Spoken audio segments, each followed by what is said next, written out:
Laughing Vikings Live. High vibe chats with actors, comedians, and creators, plus stand-up comedy, sketch comedy, and most importantly, you. That's right, join us every Monday for new episodes, and you can be a part of the show on Facebook Live, YouTube Live, and Twitch. Ask questions and interact in the comments, and make sure to share this with your actor, comedian, and creator friends so they can be a part of the show too. Can't make a live show? No problem. You can catch up on your favorite podcast platform and visit laughingvikings.com to find out how you can join the cast and crew. All right, it's time for today's show. Buckle up and make sure you stick around to the end because we have a special surprise for you. All right, ladies and gentlemen, it is Laughing Vikings Live. Happy Monday Fun Day. Let's go.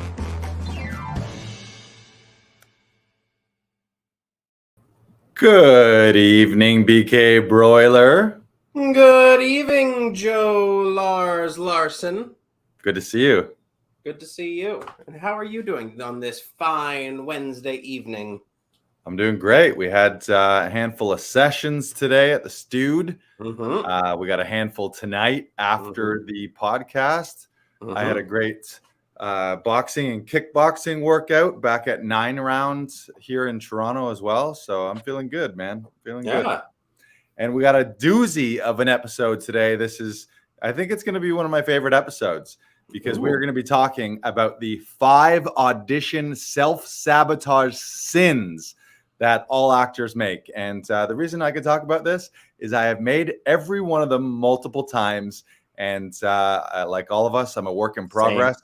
So we're constantly trying to get better and improve. But we occasionally slip back. But you want to be professional and you want to up your booking ratios. You got to eliminate the self-sabotage and those sins so that, there's a million reasons that you can not get cast for something, but you want to make sure that every one of those reasons that is under your control is something that you eliminate. So that's what we're going to be talking about today.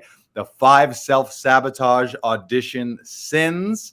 But first, we want to do a little shout out to one of our clients, a little client shout out here from a recent audition sesh. Who we got here? Pull it up. So this is from Joseph O'Toole, aka Jojo O'Toole. Great name, by the way. I just got to say, Joseph O'Toole, Jojo O'Toole. Sounds like classic. I guess it naturally reminds me of Peter O'Toole, but it just stands out. And Jojo's a great guy. He's a lot of fun. Always is super well prepared. Has a great time in the studio. And he left a review from a session just the other day.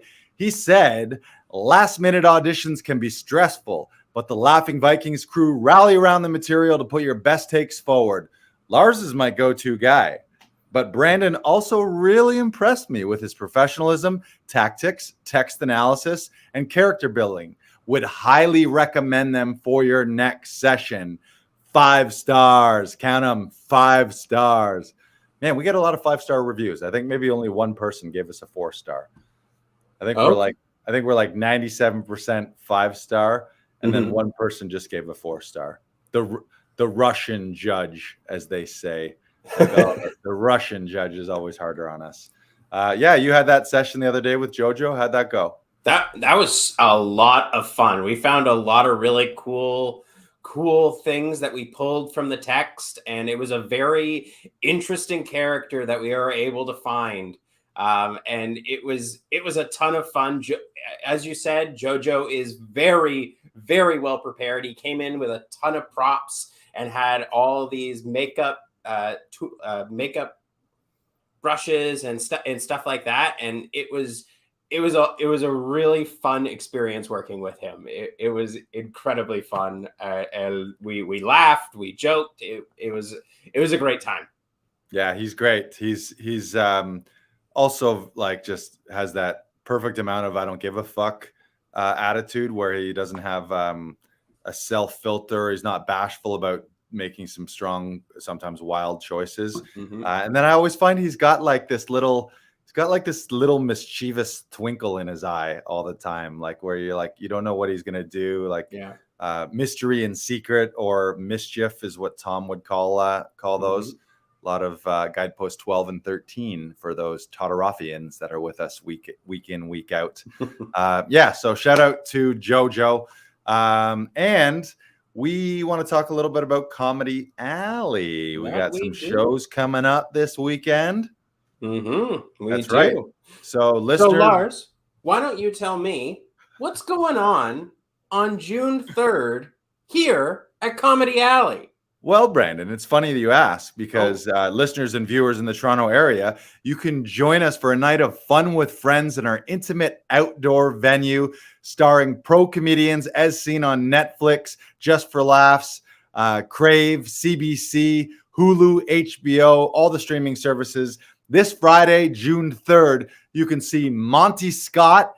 He was a Juno nominee, and you've also heard him on Sirius XM. You can watch Ernie Vicente. He's been at JFL 42, CBC, and you've heard him also on Sirius XM. Also, we got Chris Robinson, a Laughing Viking regular, a Comedy Alley favorite. You've seen him at Just for Laughs, and you've seen him on Crave, his stand-up specials on Crave, and he's the lead in a show called Pillow Talk. And of course, I'll be hosting. So you can come check out Monty Scott, Ernie Vicente, and Chris Robinson. Friday, June 3rd, go to laughingvikings.com/Comedy Alley. Grab those tickets. And if you use the promo code JUNEJOKES this weekend only, you'll get 50% off your ticket. June, like the month, jokes, 50% off. Go, go, go. That is a fire lineup. That is an incredible lineup. That's going to be so much fun. This weekend is pretty stacked. Yeah. So now, Lars, you did just say this weekend is stacked. We do have 2 shows coming up this weekend. So, Lars, let me ask you, what is going on here at Comedy Alley on June 4th?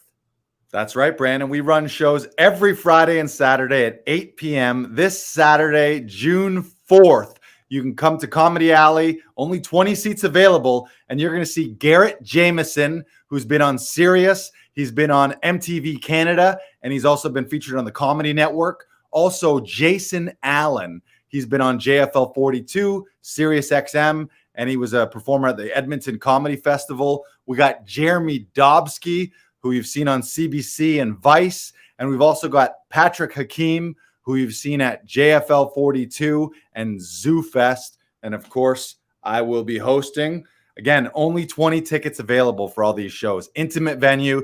You can grab your tickets at laughingvikings.com/Comedy Alley. And if you use the promo code JUNEJOKES, June, JUNEJOKES, you'll get 50% off your ticket this weekend only.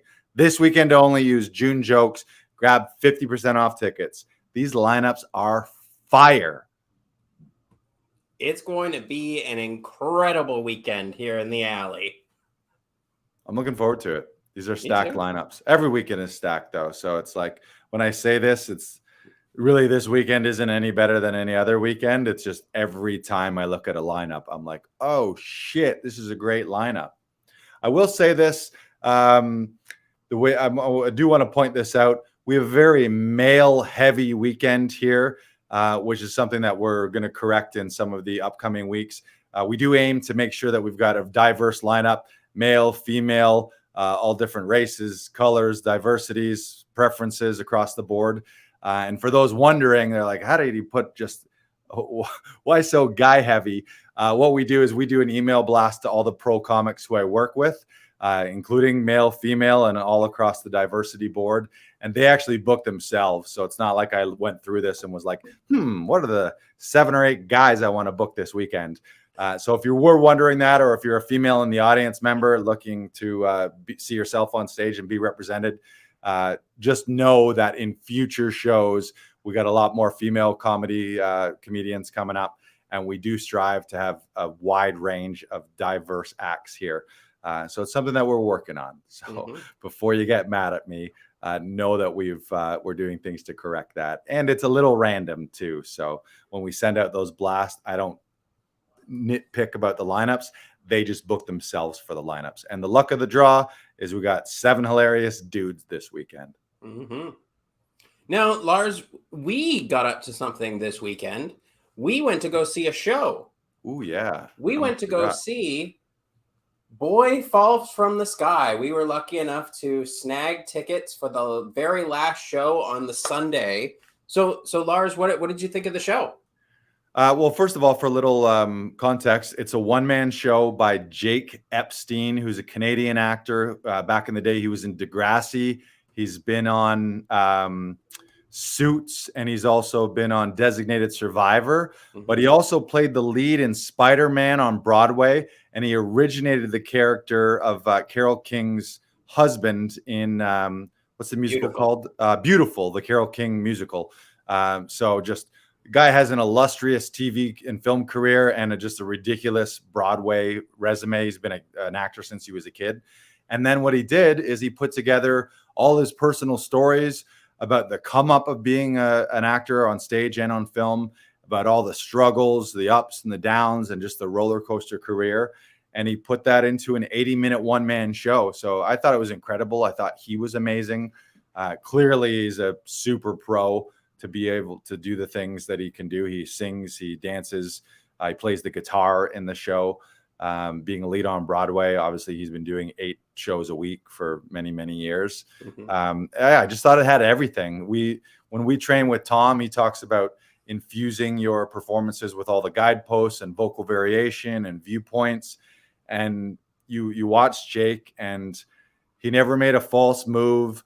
You never didn't believe something that he said. Of course, these are all personal stories. So he's telling, and he's breaking the fourth wall too. He's talking directly to the audience. So it's a bit of storytelling / stand-up with musical elements into it. But yeah, I was captivated by it, and I would highly suggest it. Anyone who's an actor or wants to know behind the scenes, what it's like to be an actor, especially stage, and someone aspiring for Broadway type roles, it was amazing. And it inspired me to continue working and writing, to put together my own stories, to eventually put together a one-man show. Being a stand-up comedian, a lot of times on stage, I'm doing storytelling and telling personal stories, but the goal would be to put that into a one-man show that you can put up. So yeah, I was super impressed. It was packed house. He got a standing ovation. It was the last show of the run, and he was just rock solid. You heard every word he said. Every little move that he made was clear and purposeful. There was no wasted emotion. There was no wasted movement. Like, you watch them and you're like, fuck yeah, this guy's a pro. I was super impressed. Yeah, it was a very fun show, and it's almost harder to get that personal with an audience, and Jake really nailed that. It was a fantastic, very personal, very fun show to watch. Yeah, I don't know what city it goes next to. You have to look him up. I think his Instagram is the official Jake Epstein, or just Google him. If you Google Jake Epstein, boy who fell from the sky, you'll find him and look to where he is. And if he's in your city, go see it, especially if you're an actor or if you're a person who wants to know more about the behind the scenes of being an actor. Yeah, it was amazing. It's great. So happy that we went. Yeah. We should do that more. We'll go see more shows. Yeah, it's good. Yeah. It's good to see what other people are doing and get inspired. And we both mentioned that it had been a while since we've been in a theater because of COVID and everything. That was my first time back to a bona fide theater. So yeah, it was great. Oh, I love sitting in the audience and looking down at the theater. Like just seeing the stage, taking it in. I love looking at the backdrops, and I love looking at the sets and how it's built and what it looks like and what color it is, and it was very well put together, and it was a very nostalgic feeling, and it was nice. One funny thing that happened, I don't know if you caught this, Brandon, but we got last minute tickets. Like the morning of, you can go online and they have basically all the unsold tickets there. They get rid of them at a cheaper price. And there were no pairs together. So the closest I could get was we were in 2 different aisles, but the 2 seats behind each other, it was seat number 16. And so Brandon grabs his row. I think you were in row E, seat 16, and I was in row D. And I walk in, and there's an elderly lady in my seat. So I walk in, and I'm like, oh, I think I think this is my seat, 16. And she's like, oh no, this is 19. And in my head, I'm like, well, that's weird how they're like, why would the numbers be staggered? Like, it seems like if it's 16 in this row and it's where it is, it's not going to be 19 directly in front of 16 behind you. But I'm like, whatever. There was one seat left in the row. We got there like just before showtime. Yeah. So I walk over a couple more seats and I clearly sit in 19. And then 30 seconds later, she kind of looks at her seat and then leans over to me and she's like, oh my, this is seat 16. I must have looked at it upside down. So she, I think when she was like walking down, she spotted 19, but it was actually 16, and she was seeing a 1 and a 6 upside down. So, and then the person next to me was like, the other lady next to me was really nice. She's like, oh, it's lovely that you're, what did she say? That you're not too particular, or like that I wasn't going to cause a big fuss. And I'm like, I don't care where I sit. It's like 16, 19, whatever. Yeah, but as long as there's a seat for you. Yeah. There's as long as there's a seat for me. Oh, I've gone blurry. The blur. Oh, the blur. Welcome, Blur. Yeah. He's back. Hey. But when she said that, I'm like, it would be a very late Larry David, Curb Your Enthusiasm, or Seinfeld moment where I'm just like, no, lady, that's 16. Yeah. I want my seat. And she was sitting with her family or whoever she came with, and 16, 19 is like right there. It's not like there was no difference. In fact, 19 was closer to center stage. So technically 19 was a better seat. It all worked out. But I swear to God, lady, if I ever see you again, I would never hit an old lady or any man. I don't want to hit anyone. It's love for all. I might punch Putin if it was me and Putin. Yeah. And he didn't have a chance to poison me or shoot me with his KGB tactics. I might punch Putin in the face. All right. But aside from that, he plays a KHL game every single year and gets a hat trick in every game that he plays because no one goes near him. Right, because he's the slowest person I have ever seen on skates. Because he'll murder them. Because he's a murderous monster. Oh, anyways, watching highlights with him in it, it's painful to watch. It is painful to watch. Right. Yeah, of course. Because it's like a 3-year-old where you're like diving. The goalie's like diving really badly, and like it's terrible. It's terrible. Of course. Yeah. It's like he murders and poisons and kills anyone who doesn't do what he says. So yeah.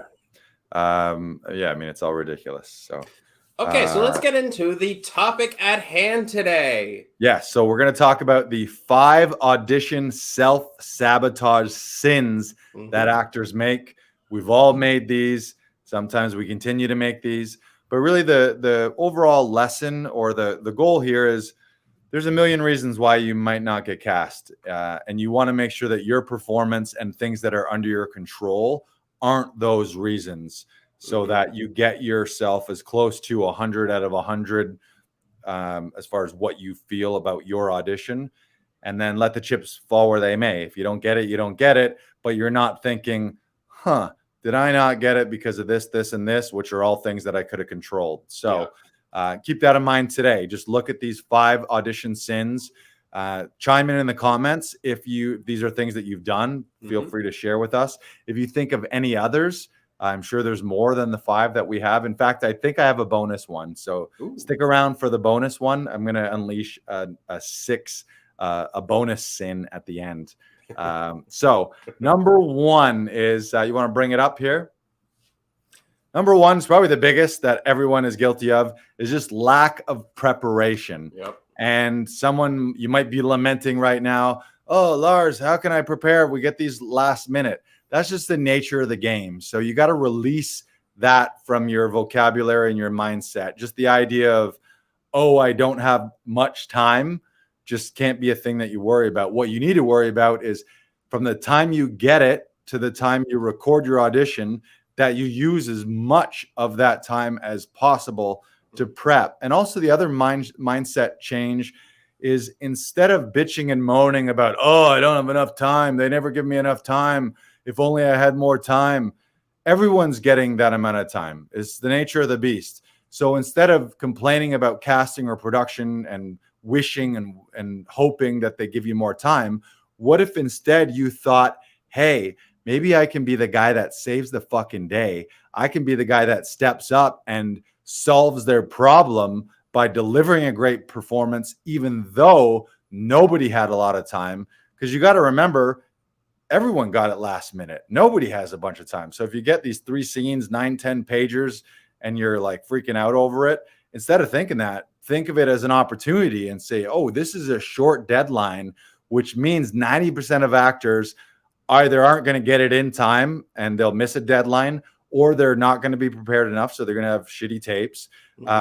So this is an opportunity for you to step up and to separate yourself from the crowd, which is what you need to do to be a booking actor. One person gets the role out of 500 submissions. So it's a way to separate yourself by preparing properly. So what do I mean in your prep? First of all, doing the research. So when you get the breakdown, research the production, make sure you know the world. So maybe what you watch an episode or two. If it's for a feature film that doesn't have something that you can watch, you can look up the writer, you can look up the executive producers. Maybe you know the casting director a little bit, so you know their world and what the do's and don'ts that they like. But just doing your back research, and then maybe there's some psychology or sociology thing. Like Brandon, you auditioned for something that was a period piece set in the 50s. Well, if it's set in the 50s, or if it's set in a time frame or in a certain geographical frame, that could be part of your research, where you make sure you know a little bit more about the world. So you come into that audition armed with all the knowledge, and you don't miss something that's really key, or you don't miss the fact that, okay, people would do and say things differently in this time period. So you understand the psychology and the sociology of that. Also, just your rehearsals.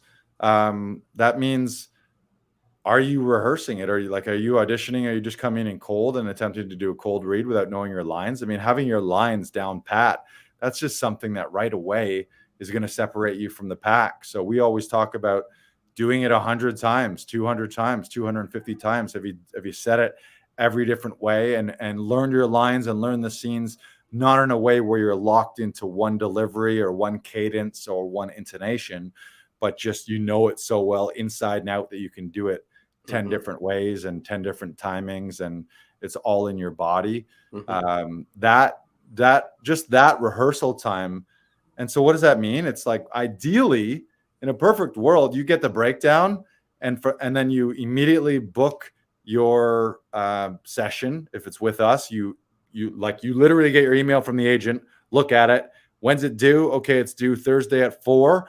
I'm going to book a session Wednesday night. Say you get it on a Tuesday and it's due Thursday afternoon.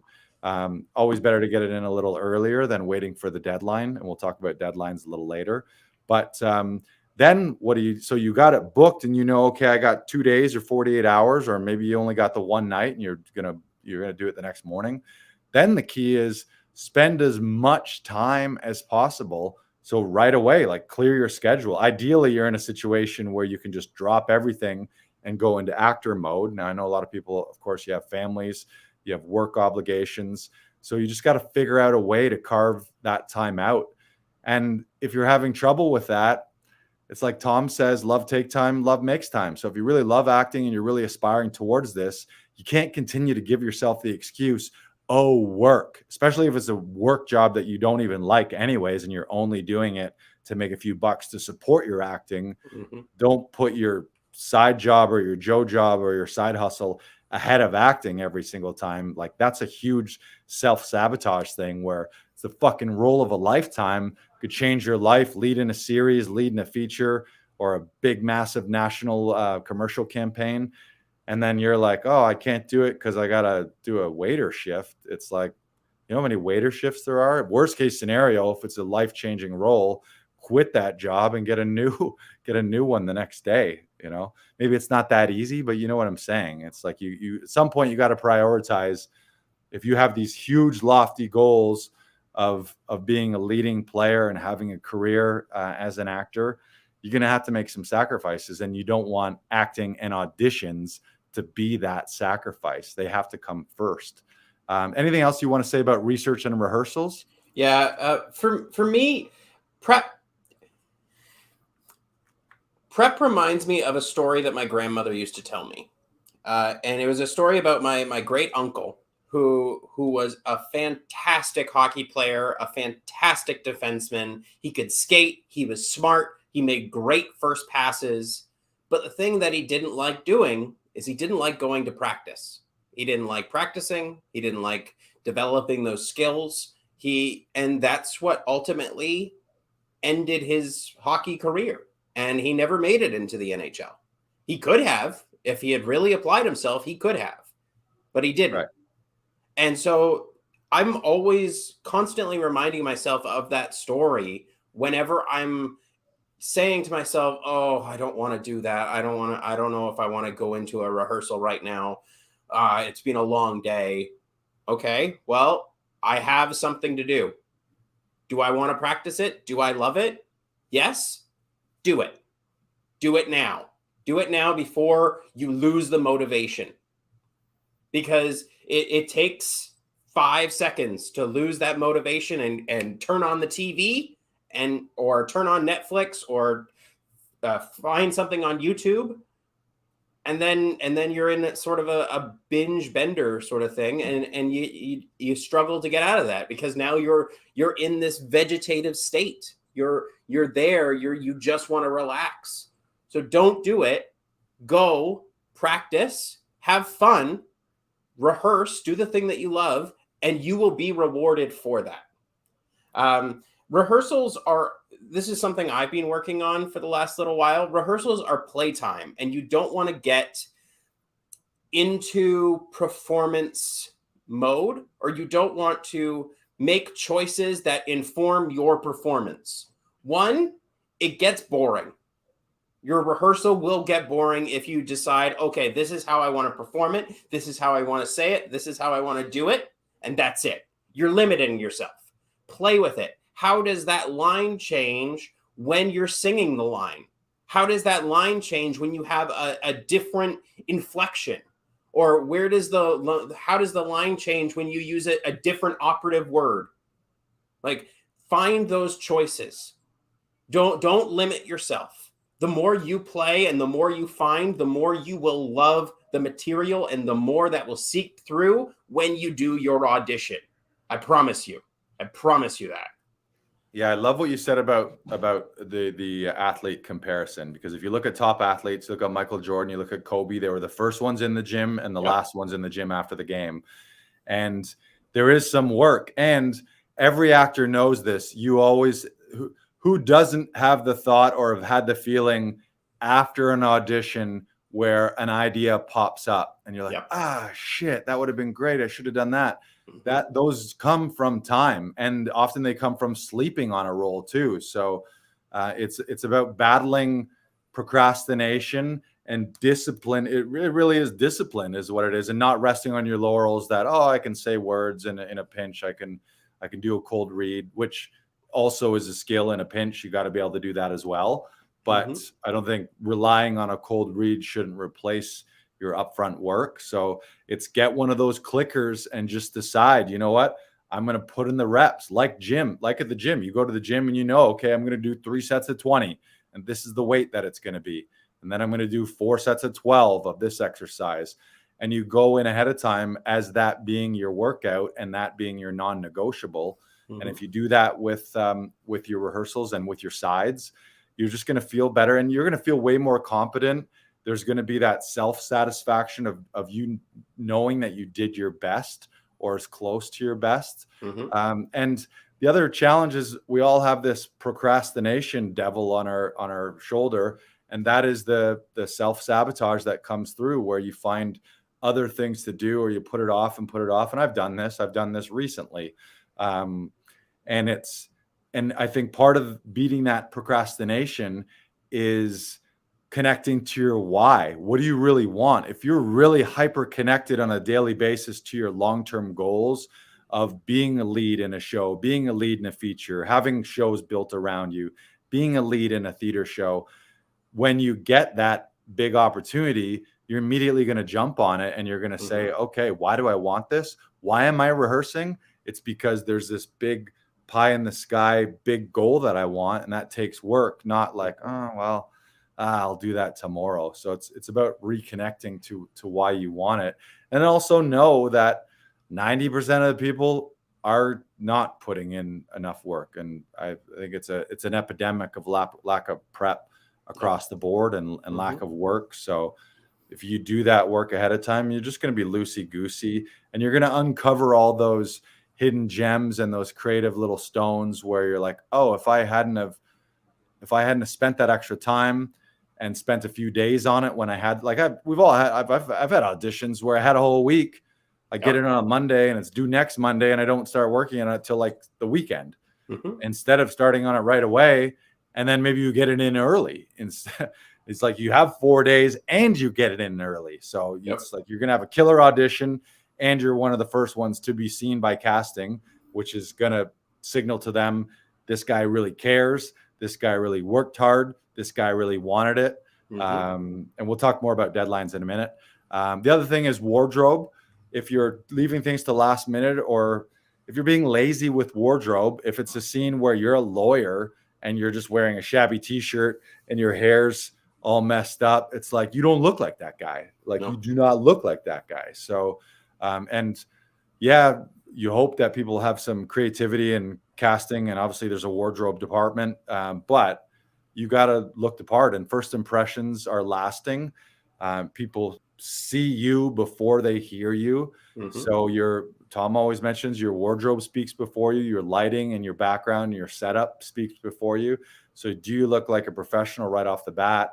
And if you leave those wardrobe choices to last minute or decide not to do anything, it's one less thing that's in your audition that might be the thing that helps you book it. Or if it comes down to you and one other guy and he's amazing and you're amazing, but it was a lawyer role and you look like a lawyer and you're all done up like a lawyer in your power suit, or if it was period piece and you have a hinto period in your that sounds weird, a hinto period, but you know what I mean. You have a hint to it, and even some small specific choices, like just the specific tie or the specific watch, not things that are distracting or that are going to distract from you and your performance, but things that are adding a hint of the character.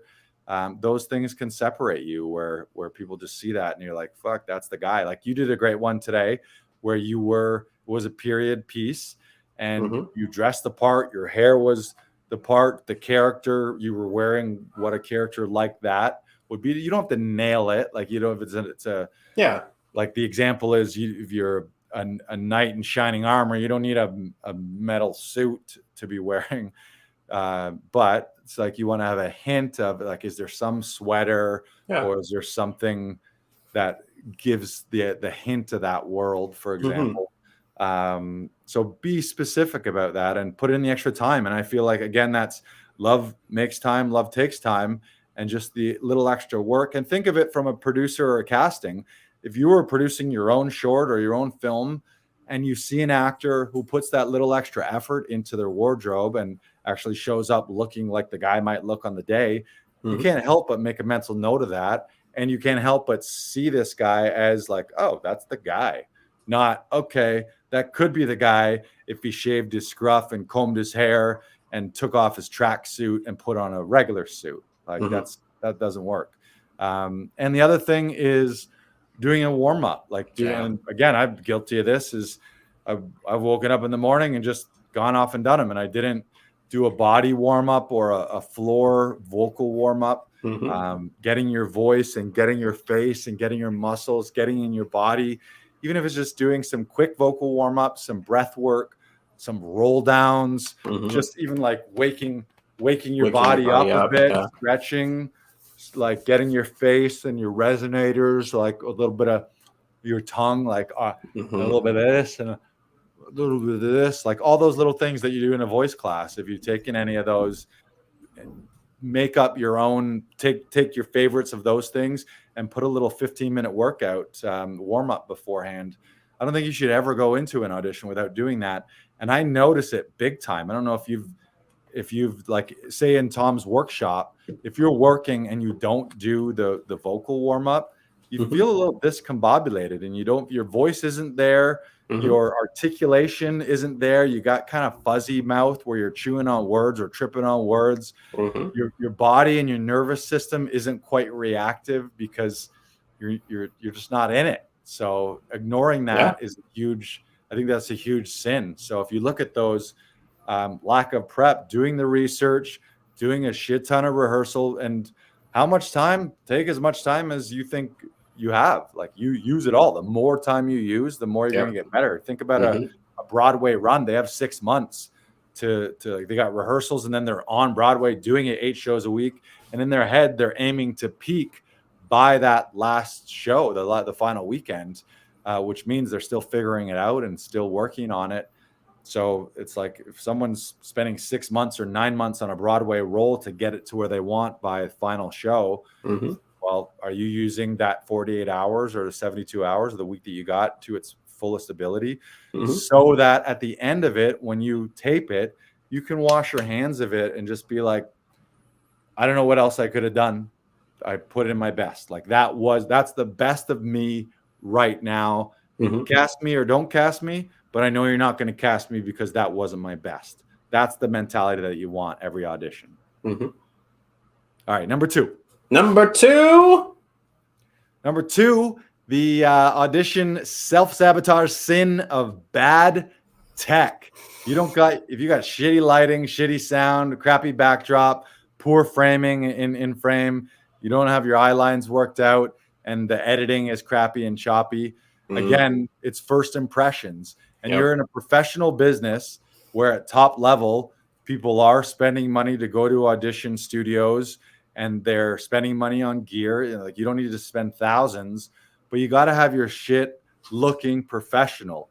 We talk about this all the time, you're doing it at home in your kitchen, and in the back is your kitchen and your cat and pictures on the wall, or your dirty laundry on your bed. And the lighting is funky because you're using natural light and it's dark, or you're using natural light and the sun's blasting on you, or you're using just the lights in your apartment and it's a top light, so then you've got shadows in your eyes. If you have a situation where you got noise and sound in the background, like you've got a dog barking, or you got constant jackhammer, or your neighbors arguing, or your kids screaming, distracting backdrop. If you're not in frame properly, if you're doing an audition and it's like this, or some people, you occasionally see people where their camera's too low and they're like up like this, looking down, like just weird things like that, where it's like your camera needs to be pretty close to eye level. And the other thing is the editing. So like, if you're not a tech wizard and you leave a take in where it has like if say you're using a phone and it shows you at the end of a take pressing stop, or at the beginning pressing record, and then walking back to do your audition, you can take people out of it. So all of these little things, if you're casting in production, doesn't matter how great your performance is, the impression that immediately gives is, oh, this is an amateur, not a professional. So if you're not taking that time to do those things, you're giving casting another reason where they might not even watch the whole tape. You pop up on screen, your lighting's shitty, and the first line, they don't really hear you because the sound is weird, or you're in a big echoey room and the microphone's far away. It's like they're not watching that whole thing. And you might think, oh, what a great performance, or wait till they see the last move I do at the end there, that last line, that moment, I'm really going to get them. But they've clicked off 20 seconds into it, right? Anything else you want to say about tech? I mean, tech can make or break your performance. As you said before, they will shut off your tape if the lighting's not good, if the sound is not good. And as an editor of podcasts and dealing with people that don't understand tech or that have podcasts, and I get audio or video recordings of them, and like their mic has spiked and it's throughout an entire hour and a half podcast, or like they just didn't hit record and you don't even have the audio file, so you lose that entire episode and you have to re-record and rearrange everything that you just did. It really does put a damper on you as a person, because we want to work with someone that is going to get things done. We want to work with someone that makes our life easier. I'm not sure if you've worked Joe jobs, right, Lars? Where like you've had people that have come in and have made your life easier, and you have done everything in your power to make sure that they stick around because you want them. You want them around. If they are making your life easier, that's amazing. Right. That's incredible. I want to work with you. I want to work with you again and again because you know it. You understand. You get what we're going for. Yeah, I mean, casting wants you to succeed as an actor. Production needs to find their people. Casting needs to find their people. They want you to succeed. They have a problem, meaning they wrote these parts and they need somebody to play them. So you be the problem solver. But they also need to know that you're not going to be a problem on set, and they also need to know you're professional. So any of these things are telltale signs. And also, if you look at top end of television film, you can see everybody. You can hear everyone. They're framed properly. Like never do you see someone over in the corner or where they're oddly cut off, or just funky little things, or where their eye lines they're looking over here. So they're doing a whole scene. Or maybe they're too wide. Like you're in a wide shot, so you're not connecting with their eyes at all. That is a telltale sign. And so think of like, what is the industry you want to work in? Television film. What television and film show have you ever looked at where the fucking tech wasn't perfect? If they didn't get the sound right on the day, they go into the studio and do ADR. If they didn't get the shot right in the first place, they do another take and another take and another take and another take until they fucking nail it. So if you don't have that, it's just the signal that you're not a professional. And the problem is you might have had a brilliant fucking take. Like you might have had a brilliant performance, but they're not able to see that for the tech distractions. And tech's like referees in hockey or umpires. They always say officials in sports, if they're doing a good job, you don't even notice that they're there. And it's the same with tech. If tech is doing a good job, they don't notice that. They just see you and your great performance because you're front center, well lit, and they can hear you and see you. But the second they start to notice that, oh, look at this guy's framing. Oh, what's with this lighting? How come I can't see his eyes? Oh, what the hell's with his sound? The second they think that, there shouldn't be a moment where their eyes aren't watching you in your audition. It's like, think about your favorite actors and your favorite scenes. You're hanging off every word, every moment. Camera can't take your eyes off them. Audience can't take their eyes off them. Hang on the edge of your seat. Hang on every word. That's what you got to get to. And any kind of tech issues are going to steal from that. So just eliminate that. And if you can't do that, find someone who can. Obviously, here at Laughing Vikings Actors Audition Club, that's what we do. So we eliminate all that stuff. So the only thing you need to do is think about acting and think about your performance. So you just got to deal with your prep. Come in prep with strong choices, and you're well rehearsed, ready to play, and you're warmed up. And then we deal with all the tech and editing as well too. Are you putting are you snipping the ends of it so you're not having that awkward beat of you snapping out of the scene where you're in it and then you're like, oh fuck, I hope that's the one, or oh, I don't know, what'd you think of that? Like any of those little after moments that shouldn't be in a take that you don't want, where you're like, fuck it, that's the last time I'm gonna do it. They better like that one. I mean, you don't want any of that stuff in there. That you're like, oh, that was great. And then after before he cut this, I saw what the guy was really like and heard him say something that he shouldn't have said, So just be smart about that. Number three, not following instructions. Yes. So every time you get a breakdown from casting, there's detailed instructions and why casting wants you to succeed. And sometimes those instructions are like way too basic, where it's like stuff like, we need to see you, we need to hear you, you need to be framed in landscape, not portrait. You're not making a TikTok video or an Instagram, so it's got to be the classic sideways frame. They're going to give you instructions on, so we've got them listed here, things about the slate. So what are you saying in the slate? Is it name, height, city? Sometimes nowadays you got to talk about vax status. Sometimes you got to show hands. Sometimes you got to do profiles and then profiles. Sometimes it's full body. Sometimes there's little extra special things, like it's tell me a little story or tell us about a time when you did blah, blah, blah. Yep. And again, every little thing, they might love you and they might like you and they might like your performance. But if you're missing that one thing, if it comes down to you and someone else, and this guy nailed everything and you didn't, is casting going to think, is he going to show up that day? Yeah. Is he going to pay attention to the address on the call sheet?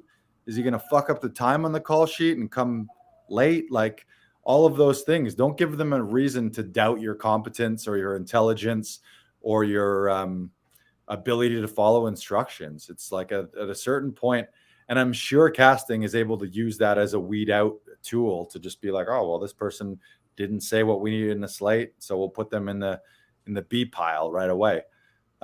Framing as well too. Certain casting directors are head and shoulders. Other times they might say, oh, if it's a more physical scene, we want to see you in a wide or in a medium.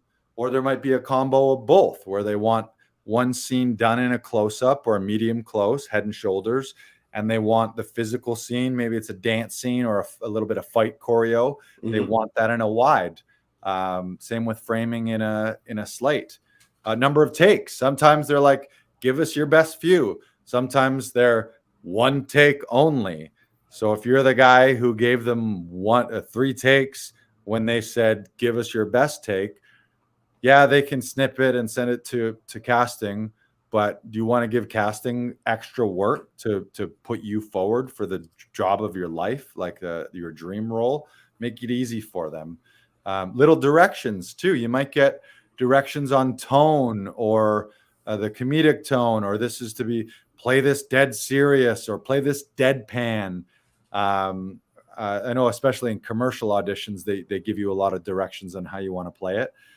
Sometimes in a feature or in a series, they might give you accent notes or just the tone of the show. So if you're missing that, it's just, it's another reason that they might not cast you. So if you think of, okay, I want my audition to be 100 out of 100. Well, if you fuck up the slate, now you're down to 99. If you fuck up framing, now you're down to 98. Now it's like you go to the Olympics and someone submits their routine and you look at the routine and, okay, if this routine is done well, or like the X Games snowboarders or high divers, the degree of difficulty is 100.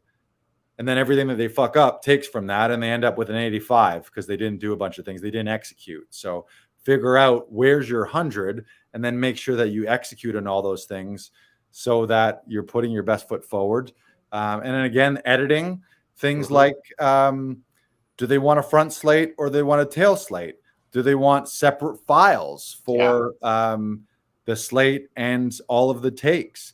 Again, not paying attention to that stuff can be the difference of you not booking it and missing out on the dream job of your life that was going to pay 6 or 7 figures and change your life entirely, all because you didn't send them 3 separate files. And again, that's something that we help people with here, and we're very deliberate and very particular. When you book, you can tell us, do you need a slate? How many files? We're always asking you, what do you need in the slate? Do they want it all in one? And you don't want your agent to have to double check that or catch that. And you don't want casting to have to worry about that, where they're like, great, I want to submit this guy to production, but now I got to reply to them and say, send these as separate files, or they got to go and edit themselves and snip it and forward it. So just don't fall victim. It's easy stuff. Just like read it, follow directions. And a lot of this comes under not rushing and giving yourself time. If you're rushing, you're going to miss this stuff. If you're leaving it to last minute, you do miss this stuff because you're like, oh shit, I got to get it in quick. Let's slate. And then you send it off and you're like, oh fuck, they wanted to see my hands, or I didn't say this, this, and this in my slate. You want to say anything else about instructions? No, I think you covered most of it. And like, again, it comes down to trust. Can I trust you? Right. Do I know that you follow instructions? Yeah. Simple stuff. Don't give them any reason to doubt you. No. Like, obviously, the first thing they don't want to doubt is your craft and your performance and your ability as an actor.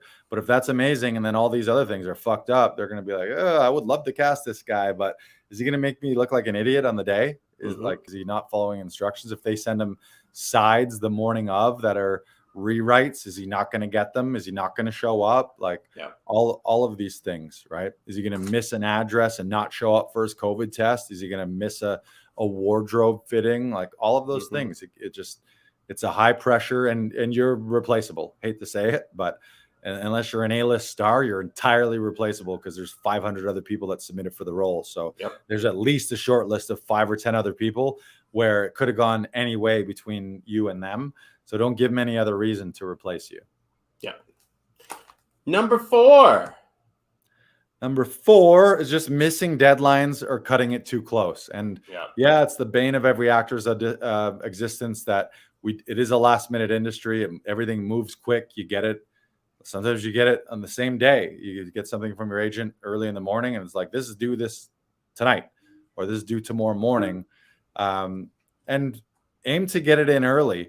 I've done this a lot, admittedly, where I have left it to the deadline. And that's that little procrastination devil on my shoulder where I'm like, oh, I'll get it in. But think of the difference, or think of the signal. Like, if you're in a room full of people that show up for a meeting and everyone's there early, and then one guy busts in at 4:01 for a 4:00 meeting, what do you think of that guy? You're like, oh, look at this fucking bonehead coming in late. You know, it doesn't matter what the excuse is. It doesn't matter what the reason is. You still look like a person who's unreliable. And I used to have a manager in the corporate world it's that saying of, to be on time, like being early is on time, being on time is late, and being late, don't even bother. It's like, don't even the door's locked, basically. So on time is early, on time is late. No, early is on time is late, and late, don't bother. And just think of that as production. Is like, if you can get it in a little early, you might be the first person they see, or in that first bunch. Or sometimes you get it from casting directors and they're like, sorry for the tight deadline. But if you're like that day, that evening, you turn it around and you put in enough prep where it's solid. Like, I don't submit early for the sake of submitting early and then you haven't been able to prepare properly. That doesn't make any sense. But feel good about your prep and then get it in as early as you can. And then you're a guy who's like, oh, this guy's going to show up early. He's going to come an hour early for his call, or he's going to be in the neighborhood grabbing a coffee, and then he's going to show up 15, 20 minutes early for his call, rather than being the guy that runs through the door and holds a crew up of 100 people costing $50,000 an hour because you didn't realize that the subway is always late. You know what I mean? Like, it's just have that professionalism. And even cutting it too close. I've done this where you cut it too close, and like, say you get it in an hour before the deadline. Well, sometimes your agent then has to forward it to them, whether it's on casting workbook or Actors Access. They have to click a button to kind of like push it forward to them. But if your agent's dealing with other people too, you don't give them much time as well. So do your agents a favor by not making the pressure on them to be like, oh, I just got this in 5 minutes before the deadline. Did you get it? Did you get it? Can you forward it? And then they're like, oh, great. I was having dinner with my family, or I was dealing with the other 80 clients I take care of. Could you get a tape in a day early? That'd be nice. Or like a half a day early. So just watch that. And it really helps us too at Laughing Vikings. When we're helping actors, there's a little extra stress when it's a 4:00 deadline and someone books a 2:30 session that ends at 3:30. Everything has to go perfect. So there can be no delays in the file transfer. They're like, what if the Wi-Fi's down? What if the the we transfer is not working as smoothly? What if there's just an editing snafu and we have to re-render something? Sometimes you render a take and it's just corrupted, like once in a blue moon. But if you have time, none of that's stressful. If you're leaving it to the last minute, everything has to go perfect last minute for you to get it in. So just don't put that stress on you. And that's the other thing, is it is stress. It's stressful. So why put yourself through that stress of, oh my God, oh my God, oh my God. You're not going to perform at your best. You want to be relaxed so that you can concentrate and then imagine and put a great performance. Not, oh my God, I'm stressed. We got to do this. People show up late. Like you book a session an hour before your deadline, then the streetcars or the subway and the public transit's late, as it always is. So it's like, if you haven't fit, that's the funniest thing, when anyone who gives public transit as an excuse is like, what do you, have you never, you don't live on Earth? Have you never lived in a big city before? It's always behind. So you figure out, how do I get to the area half an hour ahead of time, grab a coffee, and then you're still 15 minutes early, not late, being like, oh, so sorry, subway. It's like, yeah, sorry, there was a bus delay. Yeah. Have you never ridden a bus before? Like that's like how they work. My very first casting, or very first audition for Buck and Knight casting, was an audition for the show Killjoys. And I was on set the day before my audition. I got the email the day before saying, you have an audition tomorrow morning. I was on set and I needed to bring a headshot and resume. And I was on set until 11 p.m. and didn't have a backup headshot. So I got home. I went to my parents' house because I gave them an extra headshot just to post on the fridge or on their wall or whatever. Aww. I stole that and used it for the audition. Yeah, amazing.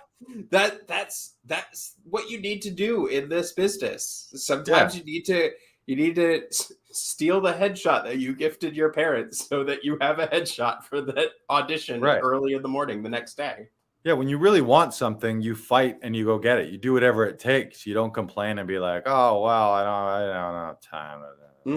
And you're like, "Okay, well, there's a million other people that want it more than you. So don't complain when you're not booking things, or don't complain at the end of your life when all your dreams didn't come true, because everything that possibly could have been an excuse, you made an excuse."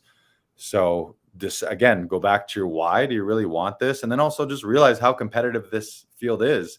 It's competitive from a craft and training. Like, people have spent years and years training and years learning and taking new classes and new courses. But then it's competitive from a professionalism standpoint. Like, people at top level are fucking pros. They're not fucking around. And you might hear stories of those. Like, everyone romanticizes the hungover actor, or the actor who was out partying all late, and Robert Downey Jr. or Chris Farley could show up. Like, it's like, okay, well, you're not those guys. So until you're those guys, be a pro, and don't give anyone a reason not to hire you or to fire you. All right, number 5. Not getting professional help, aka using non-actor family and friends. This is a big one, and I know why actors do it. They do it sometimes to save time, which is completely backwards, because it usually costs you time. Usually takes 2 and 3 times longer to deal with that person. And they do it to cut corners financially, which I know is tough. There's the starving artist syndrome, or having to put money into your career between headshots and membership sites for the casting and training and classes and all this. But again, what do you want? Are you looking at being a leading actor, being in a series, or being lead in features? Those are 6 and 7 and 8 figure careers, which are going to take a little investment. So if you're like, okay, I'm not willing to invest 50 or $100 in an audition that's going to pay me $5,000, $10,000, $50,000, $100,000, but you buy lottery tickets, like, that doesn't make any sense. Like, it's look at that return on investment. What's the return on investment? Tenfold, 100-fold, 1,000-fold. And also, it's like, not, if you don't invest that money, you might not get that role, and you might also not even be brought back for others if it looks crappy. So what do I mean? If your family member is a great reader and they know how to run a camera, maybe you get away with it. Maybe that works. Yep. If you have a friend who's an actor and you guys got a buddy system worked out, and they're always reliable, you're always reliable, but we've all had flaky family members and flaky friends, or even they're not flaky. They just have their own life. So they get called into work or they get their own audition. Yep. That can be an issue. But even if they're a great reader, again, look at every TV film and TV or film that you watch. It's like the cast is not amateurs. The crew is not amateurs. All of the crew are professional film crew people, and all of the actors are professional actors. So why would you think that you're just going to use your uncle who doesn't know what he was doing and doesn't know how to read, or even if he is a great reader? Because some people naturally is like, yeah, they can pick up a script and read it, or they got a sense of things. But what might be missing is the outside eyes and a little extra direction or a little creative ideas that you might get from someone who is a professional actor with some training, or someone who has some casting experience, someone who's done a lot of self-tapes and submitted a lot of self-tapes. There's a difference there. So if you miss that one little thing, but certainly if they're non-actors, like if you're attempting to submit a tape where your grandma, your mom's reading and they're butchering it, that's going to be noticed. It's not going to have the right chemistry. It's not going to have the right cadence. There's a certain rhythm and cadence and pace, especially to TV, that needs to happen. And if it's slow and drawn out, and it's like you could just picture casting hearing this grandmother on the back side of this camera, and it's distracting, it takes away from your performance. And like I said, it could take time. Like you might finally get it with that person, family member, or friend, but it might take you a whole afternoon. You might spend 2-3 hours of your life. So you also got to value your time versus spending some money to invest in yourself, invest in a professional setup, using a service, and going to work with professionals. Yeah, it costs you a little money, but at the end of that, you get a professional take that you're going to be proud of. And it goes back to that saying, the transformation begins with the transaction. When you have a little skin in the game, all of a sudden, if you're like, okay, I've paid $50 or $100 for this session, are you going to show up without prepping? Are you going to show up without warming up? Are you going to just walk in there and just wing it? Like, no, you're going to prep and you're going to show up and you're going to know, okay, I invested a little money. I'm investing my own self and my own hard-earned dollars into this. So I'm going to give it my best. There's something to say for that. That's why it's smart to pay up front for gym training, or a personal trainer, or pay up front for your classes. Because then you know, okay, I just paid $500 for these classes this month. I'm going to show up. And it's the same with getting pro help. Anything else you want to say about that? There's sometimes the misconception that one-liners or very short auditions are easy. Right. And sometimes they can be the most difficult scenes. And you really have to dig down deep to find and mine the best take possible. Yeah. So, and do you want to work? Like you want to be a professional actor. Do you want to work with someone that's not a professional actor? Yeah, or you don't go to classes with your uncle, you know. That is a professional, that loves the work, that wants to see you get your best take, and that is there specifically so that you do your best, and all you have to focus on is the thing that you love, which is acting. That's it. Right. Let me just pose that question to you, and you answer that for yourselves. What do you want? Yeah. And what if you did like, say, for example, a commercial audition, which sometimes maybe they're a little simpler, or at least less lines than a full scene. But if it pays 5 or 10 grand, or is this national thing, what about two brains are better than one? You know, like, it's like you put a few people together or second eyes on something, And then all of a sudden, it's like, ooh, what about this? It's like, I've done, we always offer up creative ideas and creative suggestions, and you can't see yourself. It's like, yeah, you can watch your tapes back, but everyone has their own biases and idiosyncrasies. Like, maybe rather than paying attention to your performance, you're looking at your eyebrow, or you don't like your own smile, or you don't like your hair. So you're paying attention to that weird stuff rather than performance-based and craft-based stuff. And then just ask yourself, okay, this is a $10,000 opportunity. I did it great at my home alone, but is there one thing that I might have missed that someone outside me directing me might have been, hey, what if you tried this? And you just go for it and you do a take and it works and you like it. And that ends up being the thing that helps you stand out, or brings your audition from an A to an A+. So there's just, there really is something to say for that. And here's the bonus self-sabotage.